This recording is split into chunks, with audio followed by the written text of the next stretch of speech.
de Página Abierta con la historia. Vamos a continuar hablando de la formación del Estado haitiano, de ese Estado limítrofe que comparte con nosotros más de 300 kilómetros de frontera. Cómo se formó y por qué en esta isla hay dos estados. Sí, saludos doña Diana y saludos a nuestros televidentes. Tú sabes que eso es una de las cosas que más le sorprende a la gente. A la gente normalmente, bueno, tienen a Cuba, que es mucho más extensa que nosotros, un solo estado, Puerto Rico un solo estado, Jamaica un solo estado. De hecho, en el único lugar del Caribe donde se concitan dos estados es en San Martín. Sí. Donde hoy, que como todavía no es ninguna nación libre, es parte del Estado holandés y parte del Estado francés. Sí, y principalmente una isla pequeña. Y siendo una isla pequeña, pero claro. República Dominicana, o sea, y Haití son los otros dos estados que comparten una isla, claro que sí, en el Caribe. Claro, y como es lógico, compartir los estados tiene una razón histórica y eso es lo que estamos dilucidando. Y también esa situación que hoy pues padece el pueblo haitiano también tiene su origen en el proceso, tiene una explicación en la historia. Cuando tú dices que padece, tú dices las carencias económicas. Sí, claro, y todas las situaciones son el resultado de todos los procesos económicos que vamos a tratar de comenzar a ver hoy y que pues se fueron recrudeciendo a lo largo de la historia. A lo largo de la historia, porque hay que recordar que el Estado haitiano de hoy tiene unos 27,000 y tantos kilómetros cuadrados, pero ese no era el Estado haitiano original. El Estado haitiano que se tenía fundó... unos 25, 24. No, 21 y tanto, cerca de 22, porque nosotros ocupábamos para parte central de lo que es hoy Haití, y es una franja de más de 4,000 kilómetros cuadrados. O sea, lo que hoy es Belader, todo sí, eso era parte del Estado Dominicano. Hincha, Belader, San Miguel y esas zonas, San Miguel de la Atalaya, y esas zonas eran parte del Estado español y que fueron luego parte del Estado dominicano, aunque de hecho estaba ocupado por haitianos desde 1801. Y pues eran 25,000 kilómetros, eran 3 o 4,000 kilómetros. Ocupación que se recrudeció, me imagino, del 1822 a 1844.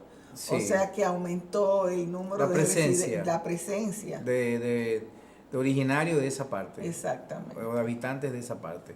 Así fue, así es.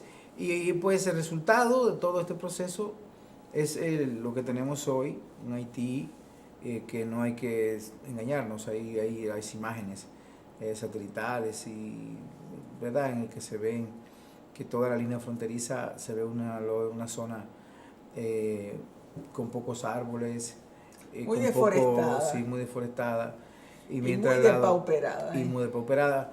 Y esas razones están en la historia, o sea, están ahí en los procesos históricos y en las situaciones que se dieron. No son el producto exclusivamente de la acción humana, sino que responden a todos los acontecimientos que ocurrieron en la etapa que nosotros hoy vamos a hablar, que comenzó pues en 1791 en el bosque Caimán, en el norte de Haití, en una hacienda al norte de Haití.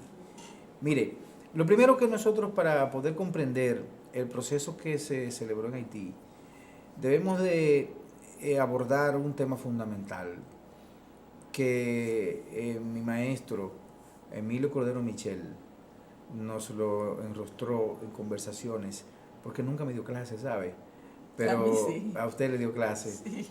Pero él nunca tuve el honor de recibir la docencia de él, pero en conversaciones constantes con él, pues siempre nos enrostró que una de las grandes equivocaciones era atribuirle a la influencia de la Revolución Francesa el origen de la Revolución Cubana, era la Revolución Haitiana. Y eso no es así. El origen de la Revolución Haitiana está en el deseo de libertad de los esclavos que habitaban esa zona y que esos deseos se extendieron durante siglos por el proceso libertario, Por lo tanto, nosotros no podemos hablar de lo que aconteció ese 14 de agosto de 1791 sin antes mencionar todos los movimientos formales que se sucedieron hasta esa fecha, muchos de los cuales fueron sumamente importantes y algunos con características muy particulares. Por ejemplo, hay un personaje muy conocido en la historia que se llama Macandal, que inició un proceso de lucha interna en contra de los franceses, pero su práctica era el veneno. Se le iba hacienda por hacienda, propagando con hierbas que se daban en el territorio, no eran de otros sitios y que todavía están aquí, lo que pasa es que ya no lo conocemos. Propagando venenos y o sea, produciendo pócimas que envenenaban el ganado, envenenaban a las personas. No, el ganado, las personas se le echaban en la comida a los capataces, a los amos, como le decían ellos, las haciendas, y ahí entonces era fuerte. Y tenía adeptos, tenía seguidores en todas partes, era una lucha silente, pero mortal, o sea, una lucha bien dirigida. Macandal era un sacerdote, era un sacerdote también, practicante del vudú, y por lo tanto... Estamos hablando de que es un africano. Un africano, claro, y tenía su influencia y su ascendencia. Tras la muerte de Macandal, que fue quemado en una plaza pública en lo que es hoy Puerto Príncipe, e incluso siempre se pensó en la mitología de la religión vudú que él iba a resucitar. Pero no solamente Macandal, sino que constantemente la presencia de escapados de la colonia francesa fue constante, o sea, vaga la redundancia, fue permanente. Las luchas internas por la libertad fueron, bueno, diría desde un principio, hasta que se logró en el 1791. Hay que recordar, que lo dijimos en el programa anterior, que San Lorenzo de los Negros Mina, lo que es hoy el pueblo y de los Mina, el barrio de los Minas, el barrio de los Minas, Santo Domingo fue fundado en el 1683 por negros escapados de la parte francesa, esclavos, originarios de la zona de Minas, aunque hay que recordarle que Minas es una zona y que en Minas había una fortaleza esclavista, o sea, era como un centro de acopio, de trata de esclavos, y de ahí entonces eran traídos y eran identificados que venían de Minas. Entonces, estas personas fueron esclavizadas y se escaparon y formaron ese pueblo, que era un municipio. Los Minas era un municipio separado de Santo Domingo. Entonces, mire cómo durante todo este proceso, le mencioné a Macandal y hay otras. Boukman. Boukman fue el que encabezó esta primera etapa de la lucha.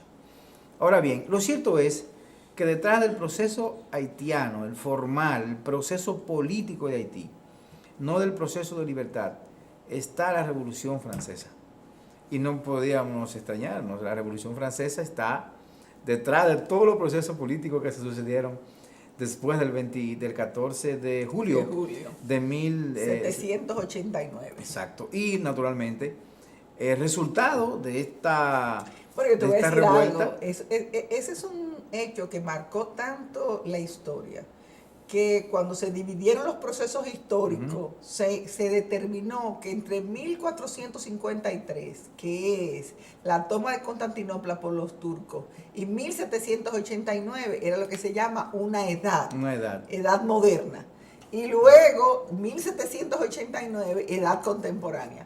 No se ha decidido todavía qué fenómeno debía de tomarse como punto de referencia para una nueva edad.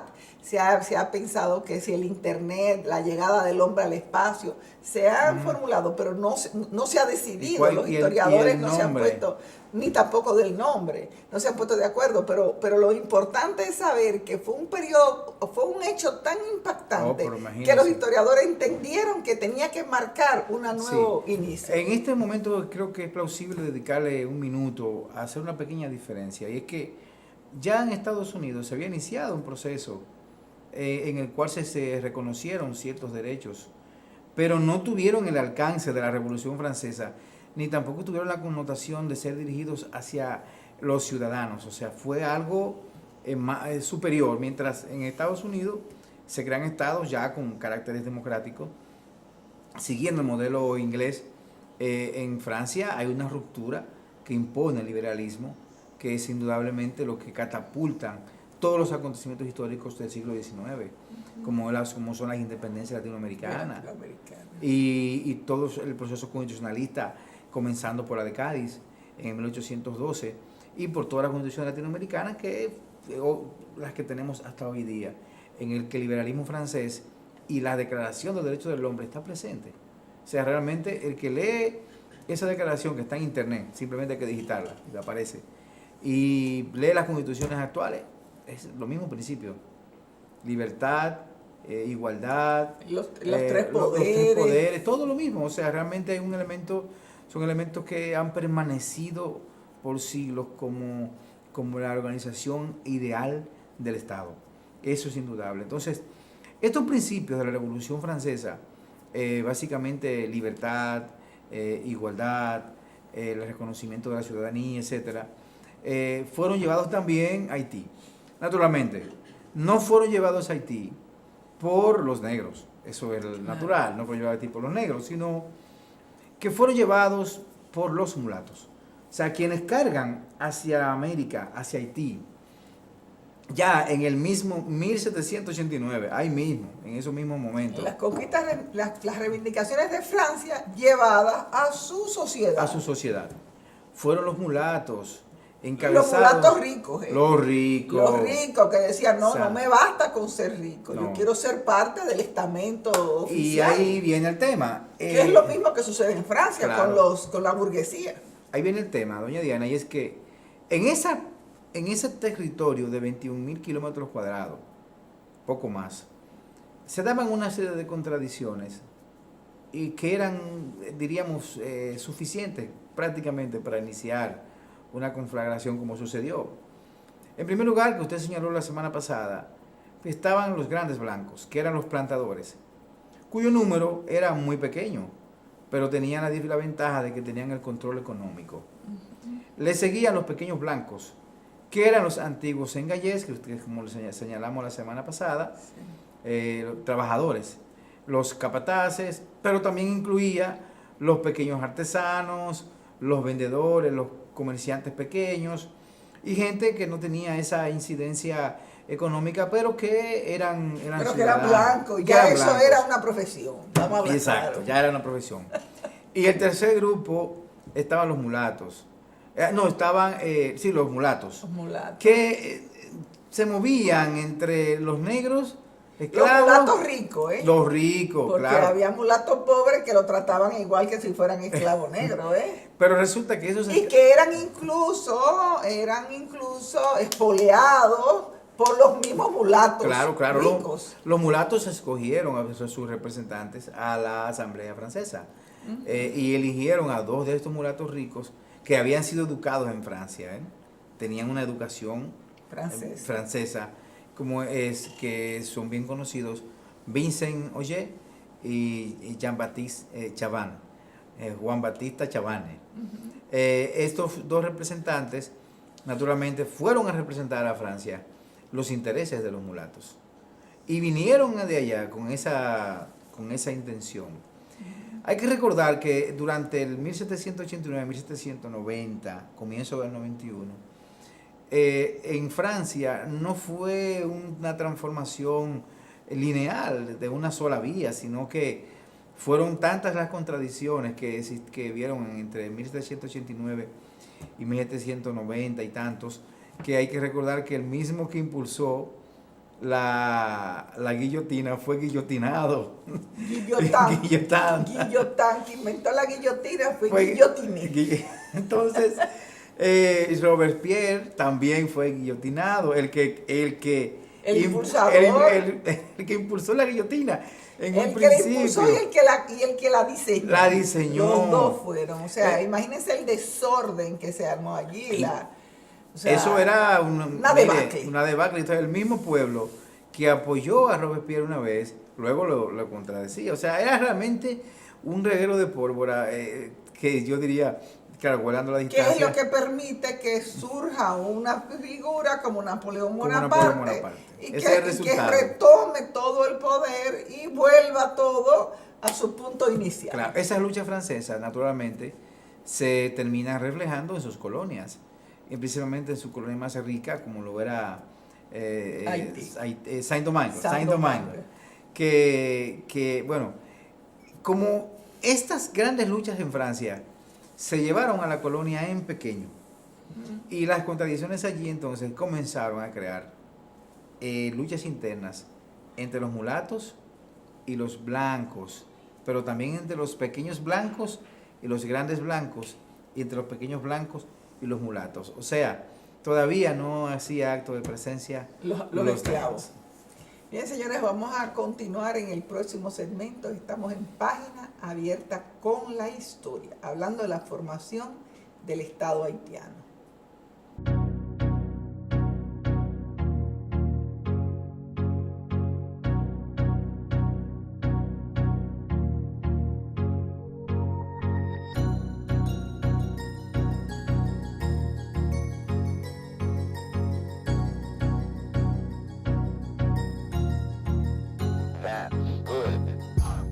Bien, Walner Félix, continúa con la historia, que está muy interesante. Bueno, mire, ya como vemos, diríamos, como fue ese barril de pólvora que vivía Francia en ese momento, que estaba sobre un barril de pólvora, fue llevado, como decíamos, a Colonia, y allí las luchas internas entre blancos grandes, pequeños blancos y mulatos, pues se recrudeció. Entonces, los pequeños blancos y los grandes blancos rechazaban a los mulatos. Y al punto de que todavía antes de esa fecha podían algunos entrar a algunos lugares y hasta caminar en las calles. Después de comenzar en esas exigencias. Y hasta caminar en las calles, claro. Después de comenzar esas exigencias internas, ya no podían ni siquiera usar algunos sombreros. Esos sombreros son de blanco. No puedes pasar por tales calles o visitar tales lugares. Entonces, esto, como es natural, implicó un rechazo a los logros que habían obtenido en Francia, pero al mismo tiempo un rechazo a los mulatos. Ahora, la política francesa fue presionando a esa igualdad en algún momento, y al final hubo una guerra interna, o sea, previo, lo que algunos historiadores llaman la primera etapa, previo al inicio de la revolución formal de los esclavos, hubo una guerra entre los mulatos y ellos, que culminó precisamente con la muerte de los dirigentes principales, como eran Chabannes y Ollé, que habían huido a Santo Domingo y habían sido devueltos. O sea, después que habían sido representantes en Francia, sí, habían vuelto y aquí encontraron la muerte. Encontraron la muerte allí en Haití. Ellos en Haití, en las luchas... Bueno, aquí, cuando digo Haití, quiero decir en América, en la isla. Claro que sí, porque ellos allá dirigieron el movimiento, que se enfrentaron a los blancos, y sin embargo fueron derrotados. Ellos vinieron para acá a refugiarse, a Santo Domingo, pero los regresaron. Y fueron allí... le aplicó una tortura, no recuerdo el nombre, pero fueron dejados amarrados a carretas, a ruedas de carretas, torturados, y murieron como poco a poco. Y algunos o sea, de una manera muy cruel. Muy cruel. Algunos de ellos fue casi tipo... Tupac Amaru. No, Tupac Amaru fue ya mucho más, pero hasta más cruel tal vez que Tupac Amaru, porque Tupac Amaru murió inmediatamente. Ellos no, ellos fueron más lentos. Y algunos de ellos los quemaron. Imagínense, aplicaban los mismos métodos que estaban aplicando en Francia. O sea, había toda una persecución. Sin embargo, los grandes blancos también estaban siendo presionados por los pequeños blancos buscando la igualdad. Así como por los comerciantes franceses, que buscaban también ciertos niveles y cierto control de la producción agrícola de la colonia. Y esto provocó entonces un acontecimiento que se ha tratado poco, pero que yo he leído en algunos libros haitianos, y es que precisamente esos blancos son los que comienzan a upar un movimiento de negros para enfrentarlo a los mulatos y para enfrentarlo a los blancos. ¿Para qué? Para ellos lograr entonces una independencia. O sea, ellos estaban buscando ya una... O sea, viendo que realmente su nivel de producción era altísimo y tenían que mandarlo a Francia a los grandes beneficios. Y estaban siendo afectados. Y estaban siendo afectados intereses económicos, en fin, producir una confrontación interna. Exacto. De manera tal que ellos lograran la independencia de la antigua colonia, pero para ser dirigida por blancos, no para ser dirigida por negros. O mínimamente que sus requerimientos sean aceptados, porque ellos iban a pasar a controlar todo el dominio. El gobernador francés que estaba en Haití, en Saint-Domingue, pues también fue reprimido en este sentido.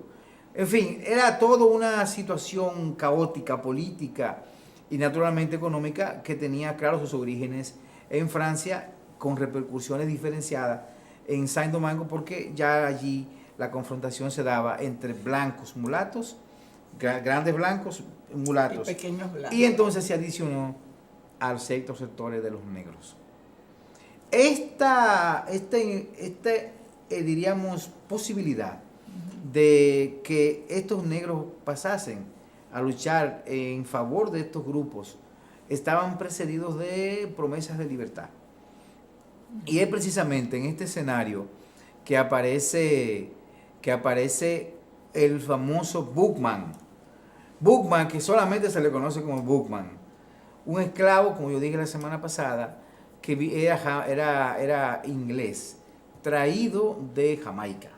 O sea, no era un esclavo originalmente traído desde África. Desde África, sino traído de Jamaica, y que era un sacerdote vudú. O sea, recordar que el vudú como religión... O sea, que tanto Macandal como Boukman eran sacerdotes vudú. Sí, ellos tenían las características de unificar a los negros, a los esclavos.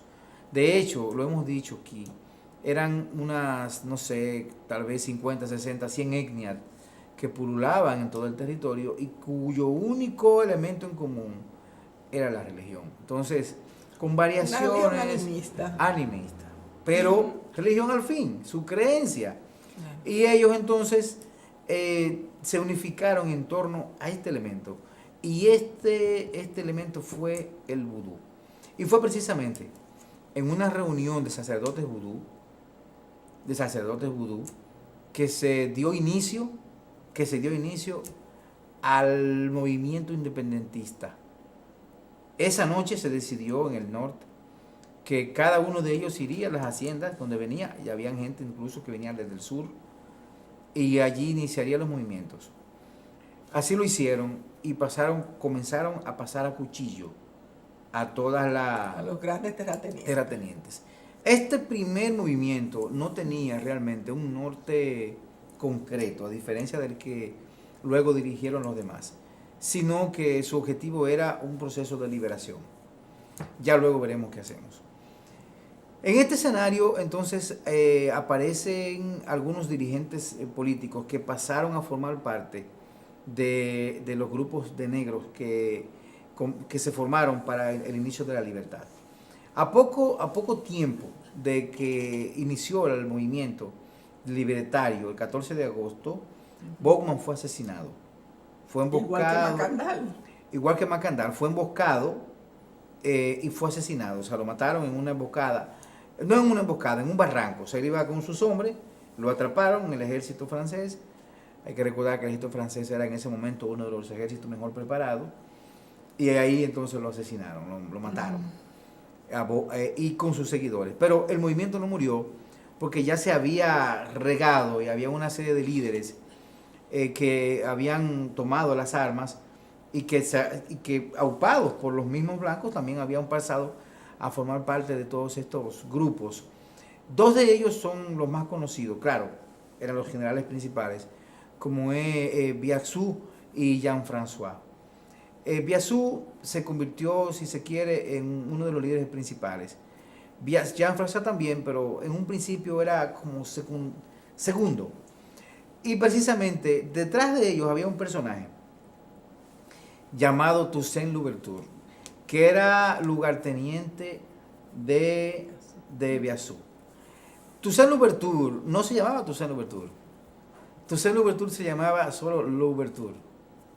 Pero precisamente, se llamaba Toussaint. Pero su tenacidad en la lucha, digamos, decisión, O sea, su que capacidad. significa todos los santos. Normalmente se le pone así a la gente que nacía el día de todos los santos. Ah, bueno, pues, o sea que no recuerdo exactamente el día que nació Toussaint, pero... Pero te quiero decir que Toussaint Sí. es eso, todos los santos en francés. Toussaint, hay que decirlo, Toussaint no era un esclavo, vamos a decir, de campo, sino que había sido desde joven un esclavo de casa. Un cochero. Un cochero. Él era cochero, era de Breda, de la hacienda de Breda, en el norte. Y pues aprovechó porque su amo era muy Era condescendiente, menos. exacto. Bueno, lo que pasa es que con el esclavo que era el esclavo del hogar, Ujú. había un tratamiento trato diferente diferente. que el esclavo que estaba en la plantación. Claro. Había un trato es la persona que te lleva, con la persona con que tú hablas, y eso implicaba un acercamiento. Y él pudo acceder a los grandes clásicos. Exacto, él leyó. Leyó. Aprendió a leer y leyó. Y eso se convirtió en la diferencia, doña Diana, de Toussaint Louverture. Louverture es la abertura, ¿no? Exacto. ¿Y por qué se le dominó? Se le dominó así precisamente por su capacidad de lucha, de abrir camino, de moverse con rapidez. No, de lucha. Él era un guerrero de apertura. avesado. Entonces, Toussaint era como la avanzada y se convirtió en uno de los militares, los generales más reconocidos. Precisamente, esta lucha por la libertad sufrió muchos giros.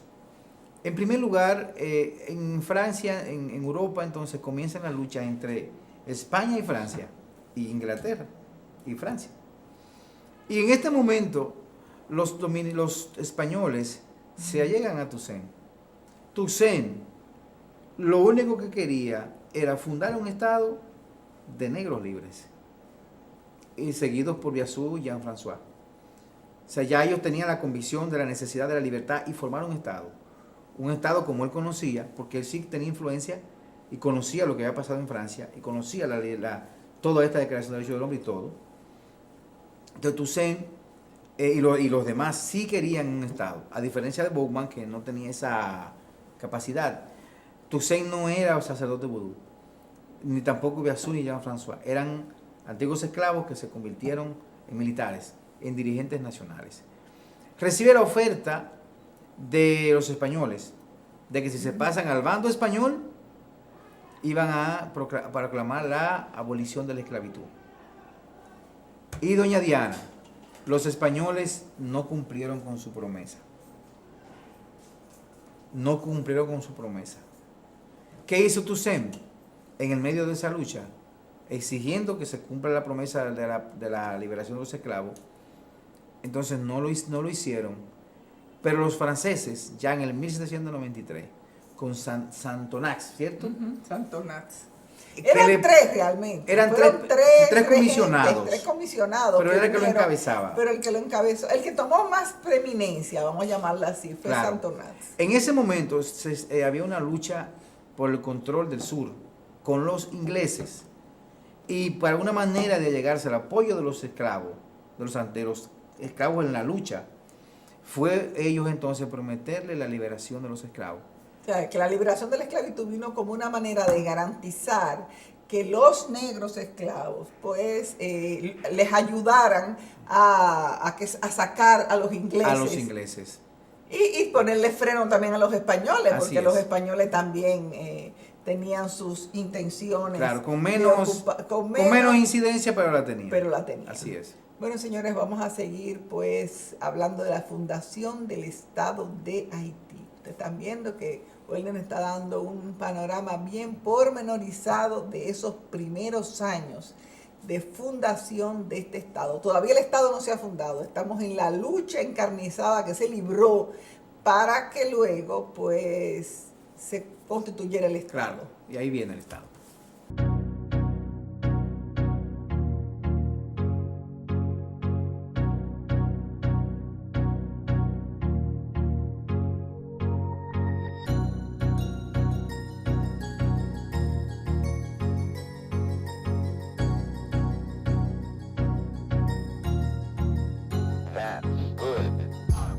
no el nerfeo. Claro que sí. Seguimos. Ojalá y esa conversación previa no esté grabada, ¿verdad que no? La grabaron esa para que se comprenda a nuestro público. Es que detrás de cámara también hacemos otro programa. Eso es normal, doña Diana. Se hacen chistes. Se hacen chistes. Mire, entonces, doña Diana, estamos frente a un Toussaint Louverture que ya cuando le hacen la oferta de que si se pasaba al bando francés iba a lograr la esclavitud, entonces no fue a Toussaint que se le hicieron, sino a Jean-François y a Biassou. Pero Jean-François y Biassou no la aceptan, prefieren quedarse tranquilos en el bando español. Ya ahí no había lucha. Toussaint no. Toussaint abandona el bando español. Abandona a su superior, a Biassou, y se marcha a apoyar a los franceses. Entonces él es quien dirige el ejército francés, el ejército de negros, y logran expulsar a los ingleses. Y naturalmente estas batallas consecutivas, estas estrategias que él fue llevando a cabo, que fue poniendo en práctica, lo convirtieron en el líder indiscutible de la revolución, aparte de que tenía una mentalidad preclara, cuyo único objetivo era la liberación de los esclavos. Naturalmente, ya liberados, había que organizar un Estado. Y él se dedicó a partir de 1795-96 a organizar ese Estado, en 97 por ahí. Y lo hizo, hasta que en el 1801 proclama una constitución. La proclama, siguiendo la línea de la Constitución francesa. Esta organización primaria de este Estado francés, porque era francés, esa era una colonia, pero con ciertos ribetes de autonomía, era autonómica, tenían como su base la libertad y la igualdad. Todos, blancos y negros. Toussaint no utilizó lo que luego hicieron expulsar a los blancos, ni prohibir la propiedad privada de los blancos, sino que todos podían convivir en un estado de igualdad. Toussaint impulsó la participación colectiva, obligó a los antiguos esclavos a luchar, a trabajar, a adscribirse a la tierra por un fenómeno, cual los esclavos no querían trabajar para el desarrollo colectivo, no pagaban impuestos, o sea, no querían pagar nada para el mantenimiento del Estado, sino que querían solamente vivir en un ladito, produciendo para... Un monocultivo de subsistencia. Exacto, como una aldea africana o no sé qué. Ese era el objetivo de un ser humano que había sido esclavo durante 20, 30 años. Entonces, tener que verse obligado a pagar impuestos, a vender productos para poder mantener un Estado no era lo que ellos querían. Entonces, detrás de toda esta guerra primaria hubo mucha destrucción.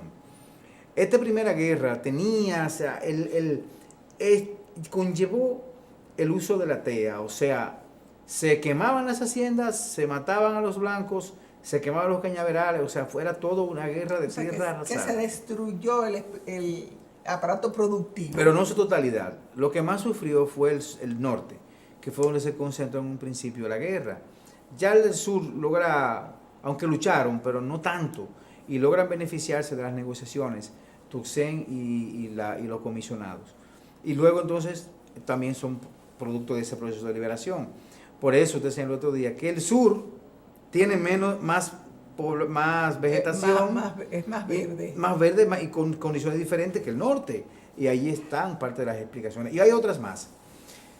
Este proceso primario, la participación de Toussaint en Haití, la proclamación de la independencia, de la Constitución, un proceso económico de adscripción a la tierra, con un gobierno vitalicio encabezado por él, trajo como consigo ciertas reservas de los franceses, del Estado francés, principalmente cuando Napoleón Bonaparte asume el poder.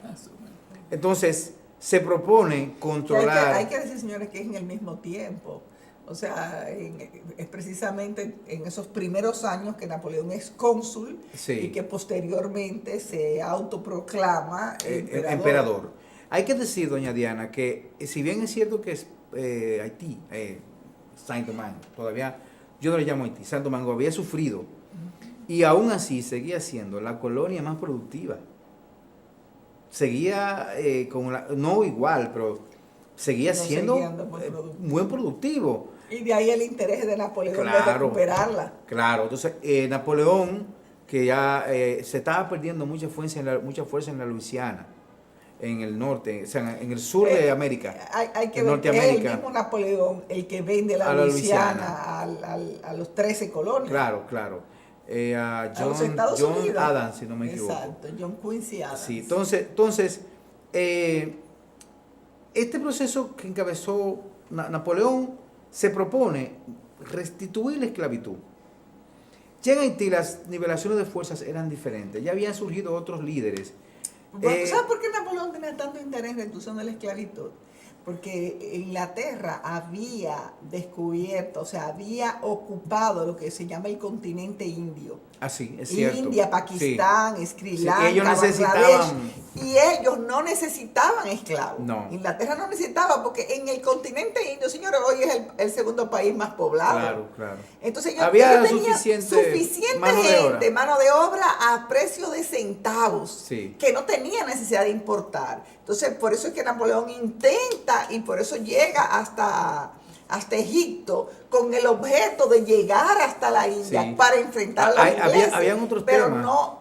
no le salió bien a No. Napoleón. Había- Y en consecuencia, entonces, retoma su interés por su colonia Claro. en América. Y habían otras situaciones. Estados Unidos había comenzado ya su crecimiento, ocupado ciertas posiciones en el comercio europeo. España estaba en un proceso un poco desequilibrado, pero Sí, porque se España estaba mantenía, ocupada por Napoleón, claro. señores. No, pero en esta época, está hablando de 1801. Y hay que decirlo que Portugal, que tenía una esclavitud muy férrea en lo que es hoy Brasil, pues estaba bastante estable en este momento, aunque ya después de 1815-17 hay una ruptura. Y ya esa es otra historia. Pero había una lucha por todos estos países, por el control económico y el control del comercio europeo, que yo sé de paso, era controlar el comercio, era lo más preciado. Y ya había ciertos desplazamientos en esta época, ya en estos años, de los florentinos ya no tenían esa influencia de antes, los portugueses estaban ocupando ya se habían posicionado de muchísimas zonas de África desde hacía muchos siglos, y también estaban incursionando hacia la India. Macao, hacia Macao. Una isla que ocuparon más de Macao. Después Macao, en ese momento pero tenían varias sí, posiciones. Exacto. O sea, ya había una expansión muy, muy grande hacia Asia, que pues mantenía un poco en preocupación a España por el control y dominio. Ahora, hay que recordar, doña Diana, que llegar de Europa a Macao y a la India eran 6 meses, no era paje coco.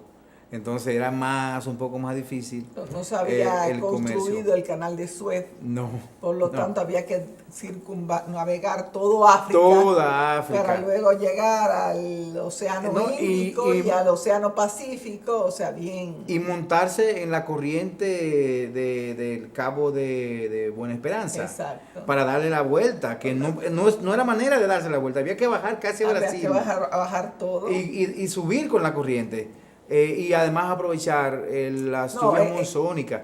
O sea, era todo una planificación. Había que bajar todo lo que era Sudáfrica. Sudáfrica. No Brasil. Pero subir Brasil sería Cabo de Buena Esperanza. Subir por el Océano Índico. Exacto. Y luego evitar encontrarse con los vientos monzónicos que no lo dejaban avanzar. O sea, mire, pero eso es otro tema, doña Diana, porque realmente es interesante ver cómo se circunnavegaba y cómo se daban estos movimientos, que era fácilmente, duraba 6 meses. Fácilmente. De hecho, eso de hecho Magallanes con su viaje que lo terminó Elcano, duró un tiempo. 3 años. 3 años. 3 años. Pero mire, culminando con Haití, ya habían surgido varios líderes. Uno de ellos era Jean-Jacques Dessalines, Juan Santiago, conocido, y Henry Christopher. Pero habían otros como Capois Lamor, Capois Lamor, le decían Capois la muerte. Y habían otros que eran líderes reconocidos, algunos de ellos Pierrot.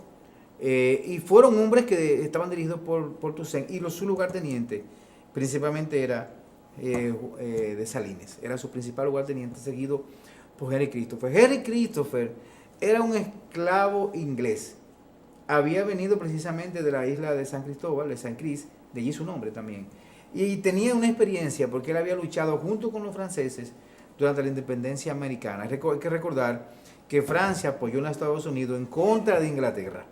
durante la independencia americana. De hecho, por ejemplo, en muchos estados, bueno, incluso hasta en la misma New York, tú tienes en diferentes lugares, ¿no?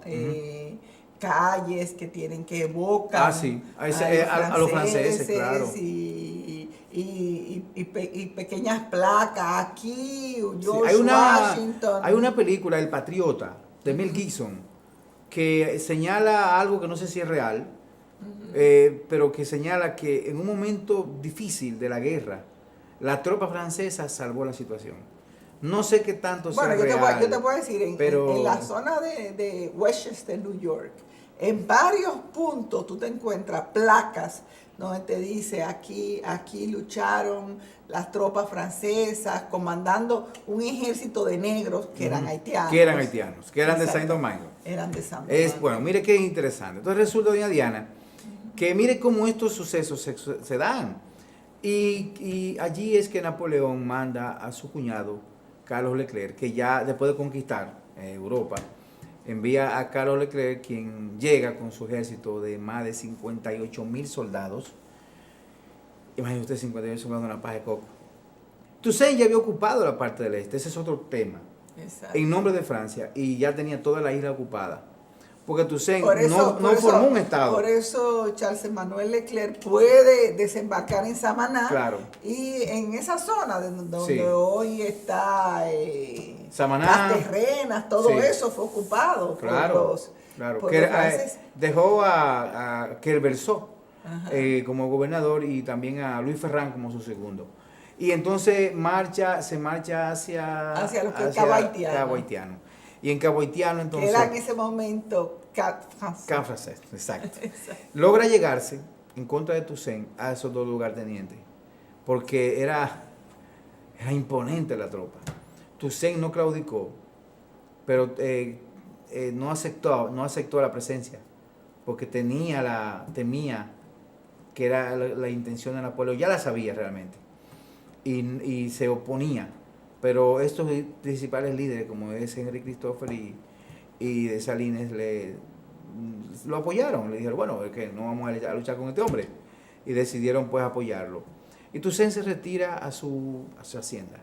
Precisamente allá a su hacienda, lo hacen prisionero. Sí, lo hacen prisionero. Le ponen unos grilletes que jamás se lo quitaron. Exactamente. Y le hicieron lo mismo que le hicieron en su momento los españoles a Caonabo. A Caonabo. Lo único que en el caso de Caonabo se ahogó porque vino un temporal en la embarcación que lo iba a llevar a España, pero en el caso de Toussaint lo llegaron a llegar a Francia y lo dejaron prisionero un tiempo hasta que murió abandonado allí, pero ya eso también. En un castillo. Sí, vamos a hablar un día de Toussaint, ya solamente nos estamos yendo ya, un minutito para terminar.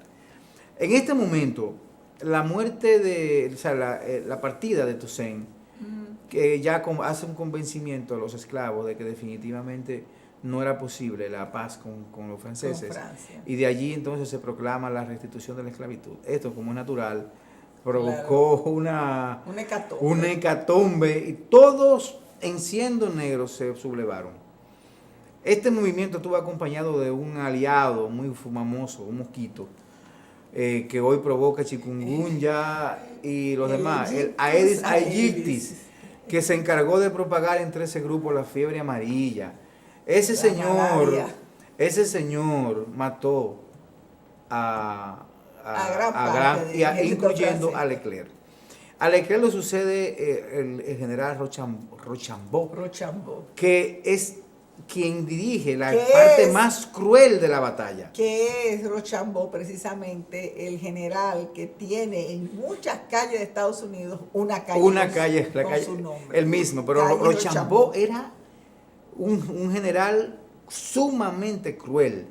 Solo hay que leer el libro Biografía de Dessalines, fue publicada en 1803-4 por ahí, para palpar cómo era la guerra, al punto de que unos y otros no solamente lo ahorcaban o se lo llevaban a los perros, sino que los aserraban vivos, no como ahora en una sierra eléctrica, sino en una sierra manual, doña Diana. Los aserraban vivos, los cortaban por partes. Rochambeau en la bahía de Cabo Haitiano amarró más de 3,000 negros amarrados y lo tiró a la bahía. Y como respuesta a eso, entonces a los franceses que tenían prisioneros, a todos también los ahorcaron. Es una guerra cruel, pero no solamente cruel, sino se llamó guerra arrasada. Donde quiera que pasaban los negros, lo único que dejaban eran las cenizas. Y eso terminó por destruir toda la producción, Claro. toda la población. Vuelvo y repito, el aparato productivo. Todo. No, pero ahora fue ya definitivo, o sea, ya fue todo, o sea, realmente fue una guerra cruelísima. Que Mire, explica en gran parte mire, por qué Haití es un país tan deforestado. y Sí. explica en gran parte Sí. por qué Haití tiene que comenzar con una economía tan precaria y tan pobreza que se ha extendido hasta hoy Claro, en día. hay una, ya estamos terminando, solamente excúseme el director que nos hemos pasado unos minutos. Es que realmente este momento es un momento duro, cruel. Hay un pasaje que relata Le Monnier de la Fox, en el que se ve, o sea, él relata la última batalla, la batalla de Berthier, la última batalla que se da, en el que los haitianos, o sea, los negros, cantaban que ya no tienen papá ni mamá, y relata Le Monnier que por ambos flancos eran cañoneos de metralla que iban minando el paso del ejército, y mientras más mataban, más se sumaban. O sea, eran cientos y cientos, y Capoy Lamor iba en el medio, o sea, protegido por sus hombres, dirigiendo, y al terminar de ahí, todo lo que estaban alrededor, ellos lo lograron matar. Fue una lucha, se considera esto una de las batallas más crueles que se conoce de todo este proceso, y esa guerra es la guerra más cruel, que al terminar murieron 200.000 esclavos. 200.000, doña Diana. La población inicial en el 1791 eran 500.000 y terminaron en 300.000. Pero lograron la proclamación de la independencia y la creación del Estado haitiano. Precisamente el 1 de enero del año 1804. Estado emblemático, Estado ejemplar, Estado que fue el segundo Estado democrático, aunque luego se convirtió en una monarquía, con Henry Christopher y con Dessalines, pero siguió siendo un Estado... Bueno, hubo una monarquía y una república. O sea, se dividieron. Mire, los antiguos 22.000 kilómetros cuadrados, señor, lo lograron dividir en dos. Del mundo, doña Diana. Del mundo. Primero que, después de los Estados Unidos, Haití. Sí. Bueno, señores, vamos a seguir en el próximo programa hablando de la construcción del Estado haitiano. Ya estamos terminando. Ya, o sea, sí, ya el Estado pero no, está prácticamente proclamado, claro. pero tiene sus inicios y Claro. vamos a ver ¿Qué pasó, cómo realmente este Estado se dividió en dos y por qué. Muy bien.